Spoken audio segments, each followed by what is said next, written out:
So now that we have our onions cut, as you can see, I have them all cut. You can see there's quite a bit here. This is 3.5 pounds of onions. And you've got your red and your yellows.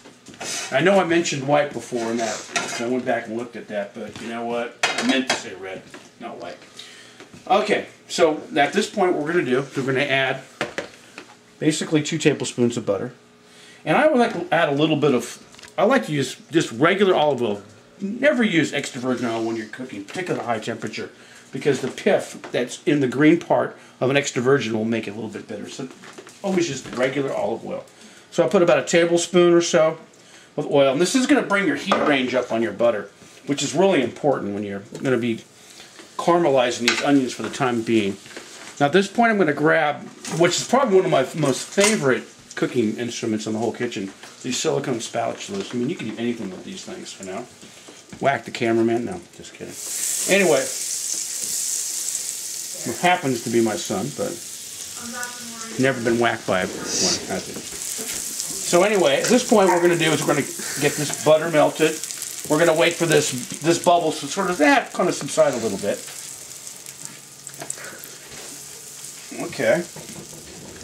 And this is starting to work out pretty well. Get a little swirl in there and get those bubbles to kind of calm down a little bit. You can see it, you can kind of smell, I mean you can't smell, but I can smell.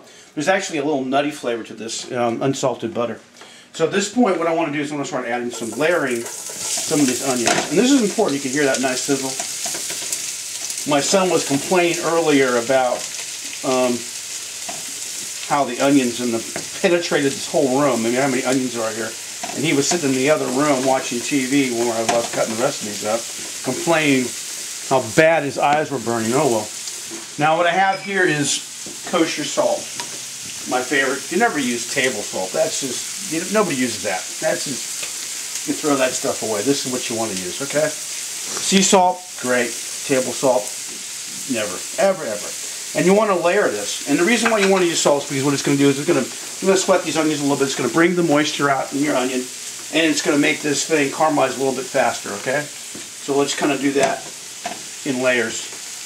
A little more top. And it seems like a lot of onions, but you wait. When this is all completed, it'll be nothing. There's some beautiful onions here. A little core here. If I see these cores after I've cut them up, I toss those. Nobody wants to eat one of those. A little more salt between your layers. And then more onions. Break it up. Pan's not that hot yet. Nothing's hot here yet. Look at this.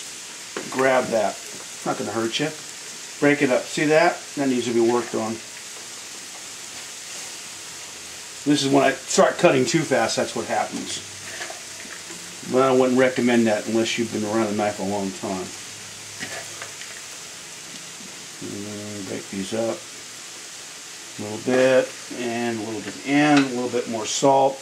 This may seem like a lot of salt, but you have to remember one thing about kosher salt. It's never as salty as regular salt. And the sweetness of these onions, you won't even notice the difference in it.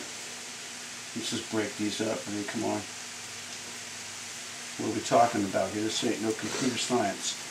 Just cooking. And as you can see, I like to get into it, and you don't need that. No, you don't need it. So we're going to give that a toss of rooney. Now, I don't know if any of you have actually noticed this, but I actually have a cleanup person that does the floor for me. And she's not in this room right now, but her name is Foxy. And when she comes back in to finish up when I'm done, you can see who I got to do the floor for me. There she is. She's starting to come in, and there she is. She's checking it out. And she's not a big onion eater, as you can see. But that's my floor cleaner, because as you've already noticed, I've already dropped a few things to it. Doesn't eat onions yet. I haven't gotten that. Okay. So anyway, now that we got all the onions in there, we're going to start reducing that. Caramelizing those puppies. Okay. Now, I'm going to show you a little trick that I've picked up by doing this recipe a few times.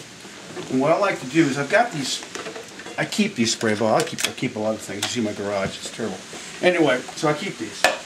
And basically what it started out looking like before it became to this stage, it looked like one of these. I'm sure you've seen these on the shelves. This is Wishbone. It's 1 calorie sprig. And by the way, I use this all the time when I'm doing barbecue for chicken and stuff. It's great. Keeps your chicken moist, get a great flavor. And it's only 1 calorie. But anyway, I never throw these away. These things, this got plastic, comes right off. And I keep these, clean them out, and use them for different things. I use them as a spritzer. Now we're going to use to keep these onions moist and caramelize them and bring up the sugar content and just create an incredible flavor. Is I like to use sherry. Dry vermouth, if you don't have sherry, even some of the Gewürztraminer type of a wine will work very well in this dish. But I just happen to have sherry, which I happen to be, if you're going to have to pick anything, sherry is the real classic way of doing it. And I'll just I'm going to add this to the bottle.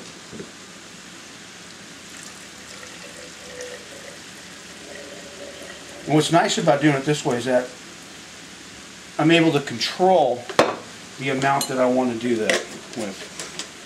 You know, I have this. And then, right now is not the time I'm going to really use this, but since I'm going to be doing the caramelization as I'm off camera, I want you to know that I'm going to be doing this at different intervals. So I'm going to take every, 5 to 7 minutes, I'm going to kind of caramelize the onions. I'll get a little spritzer of that, moisten them up a little bit. And then at that point, I'll stir them up.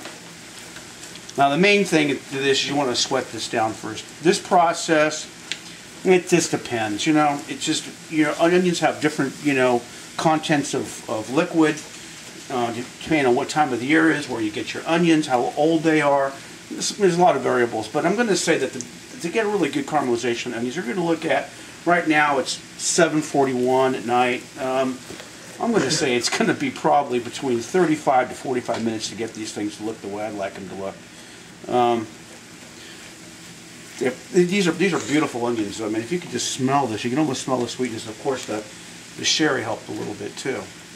So at this point, I'm going to do is I'm going to go ahead and finish caramelizing these, and then after these are all caramelized, I'm going to come back and show you the next step. By the way, by the time I'm all done with this, I'll probably use somewhere about, I'm going to say probably between, maybe a quarter a cup to a half a cup of the sherry by the time I'm done caramelizing. And this is going to really infuse these onions to a most incredible level, you wouldn't even believe. And it's all about layering. I mean, if you're going to really get into cooking, you need to learn about layering. I mean, cooking is one of those passion things for me, and I've learned throughout all the years is that you're just not throwing a bunch of stuff in a pot and walking away from it. It's about becoming part of it and learning that it needs to have some sort of an attention to it too at the same time, And this is one of the things that I find that works real well is misting it.